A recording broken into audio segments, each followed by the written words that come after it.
নৌপরিবহন মন্ত্রী শেখ রবিউল আলম বলেছেন, জ্বালানি তেল আমদানি এবং সরবরাহ স্বাভাবিক রয়েছে। তারপরও কৃত্রিম সংকট সৃষ্টিকারীদের বিষয়ে সরকার তৎপর রয়েছে।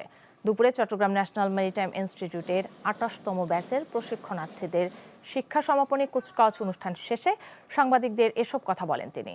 অনুষ্ঠানে নৌ সচিব জাকারিয়া ও চট্টগ্রাম বন্দর কর্তৃপক্ষের chairman rear admiral SM. Moniruzzaman, ইনস্টিটিউটের অধ্যক্ষ ক্যাপ্টেন আতাউর রহমান বক্তব্য রাখেন।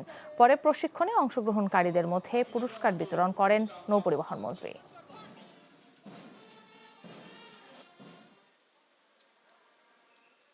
জ্বালানি আমরা যে পরিমাণ ইতিমধ্যে পেট্রোল পাম্পগুলিতে অথবা গ্রাহকদের কাছে চাহিদা অনুসারে সরবরাহ করেছি, তাতে কোনো সংকট থাকার কথা না।